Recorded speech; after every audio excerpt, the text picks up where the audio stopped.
প্রতিদিন সকালে ঢাকার ব্যস্ত রাস্তায় ভিড় জমে। স্কুল, অফিস, কারখানা, জীবনের তাড়াহুড়ো। এই শহরের অগণিত নারী, কেউ হাঁটে সাহস নিয়ে, কেউ আবার ভয়, কেউ নীরব। কর্মক্ষেত্রে নারী নিরাপত্তা এক দীর্ঘ সংগ্রামের গল্প, যে গল্প শুরু হয়েছিল অনেক দিন আগে, কিন্তু শেষ হয়নি আজও। স্বাধীনতা পরবর্তী বিগত 5 দশকে বাংলাদেশের নারীদের জীবনমানে ব্যাপক পরিবর্তন এসেছে। সমাজের প্রতিটি ক্ষেত্রে নারীদের অংশগ্রহণ উল্লেখযোগ্য হারে বেড়েছে। শ্রমশক্তি জরিপ 2024-এর তথ্য মতে 2,36,00,000 নারী জাতীয় পর্যায়ে কর্মরত রয়েছে। তবে বিভিন্ন গবেষণায় দেখা গেছে সাম্প্রতিক বছরগুলোতে নারীর প্রতি সহিংসতা, হয়রানির ও যৌন নিপীড়নের ঘটনা উদ্বেগজনক হারে বেড়েছে। এ সকল ঘটনার অধিকাংশই নথিভুক্ত হয় না, আর এই নীরবতাই যেন পরিণত হয়েছে এক নিয়মিত বাস্তবতায়। কর্মজীবী নারীরা প্রতিদিনই লড়ছেন অদৃশ্য ভয় এবং অসমতার বিরুদ্ধে। 2023 সালে পরিচালিত এক গবেষণায় উঠে আসে, তৈরি পোশাক শিল্প খাতে প্রায় 45% নারী কর্মী কর্মক্ষেত্রে যৌন হয়রানি বা সহিংসতার শিকার হয়েছে। বেশিরভাগ ঘটনাই ঘটেছে কারখানার ভিতরে, যেখানে তাদের সর্বোচ্চ নিরাপত্তায় থাকার কথা, সেখানেই তারা সবচেয়ে বেশি অনিরাপদ। আইন ও সালিশ কেন্দ্রের এক প্রতিবেদনে দেখা যায় 2024 সালে ধর্ষণ, নির্যাতন ও সহিংসতার শিকার হয়েছেন 401 জন নারী। এর মধ্যে কেউ বা ধর্ষণের পর হত্যার শিকার হয়েছেন, কেউ আবার অপমান ও ভয়ে নিজের জীবন শেষ করে দিয়েছেন। এই সংখ্যা হয়তো কারো কারো কাছে কেবলই পরিসংখ্যান, কিন্তু প্রতিটি সংখ্যার পেছনে রয়েছে এক একটি ভাঙা স্বপ্ন এবং অসমাপ্ত জীবনের গল্প। এখনও এই বাস্তবতা খুব বেশি বদলায়নি, যার দায় এড়াতে পারবো না আমরা কেউই।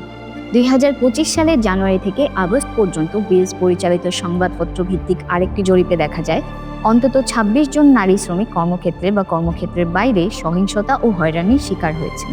তাদের মধ্যে 14 জন কর্মস্থলে এবং 12 জন কর্মস্থলের বাইরে নির্যাতিত হয়েছে। একই সময়ে 13 জন গৃহকর্মী নির্যাতনের শিকার হন, যার মধ্যে 2 জনকে জীবন দিতে হয়েছে। বিশেষজ্ঞদের মতে এসব নথিভুক্ত ঘটনা কেবল দৃশ্যমান অংশ, বাস্তবে এর পরিধি আরও অনেক বড়, যা আমাদের সমাজের নীরব আর্তনাদ হিসেবেই থেকে যায়। এই গুরুতর সমস্যা সমাধানের লক্ষ্যে বিভিন্ন জাতীয় ও আন্তর্জাতিক সংগঠনসমূহ 2017 সালে যৌথ অবস্থান গ্রহণ করেছিল। তারা যৌন হয়রানি প্রতিরোধে সুনির্দিষ্ট আইন প্রণয়ন ও ILO কনভেনশন 190 অনুসমর্থনের দাবিতে দৃঢ়ভাবে সোচ্চার হন।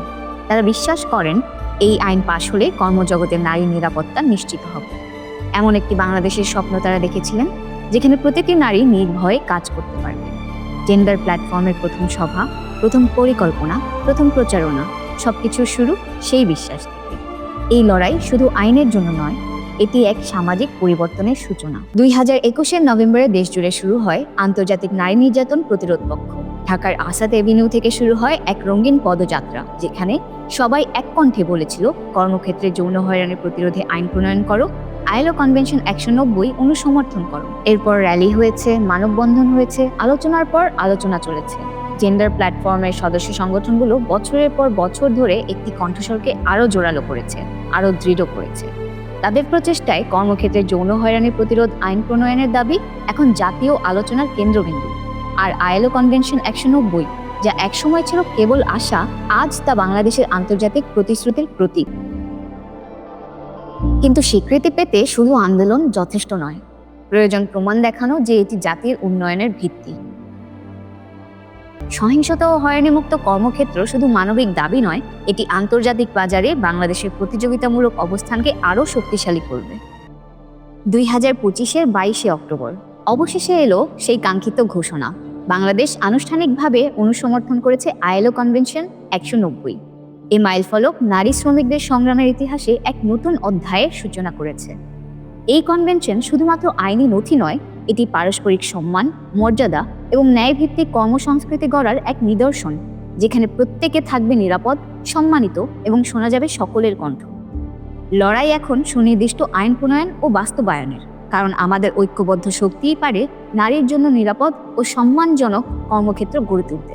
বছরের পর বছর প্রচেষ্টা, আলোচনা আর আন্দোলনের মধ্য দিয়ে আজ বাংলাদেশ অনুসমর্থন করেছে ILO কনভেনশন 190। এটি একটি ইতিহাস, যা নারীর অধিকার ও মর্যাদার সংগ্রামকে পৌঁছে দিয়েছে নতুন উচ্চতায়। কিন্তু লড়াই এখানেই শেষ নয়।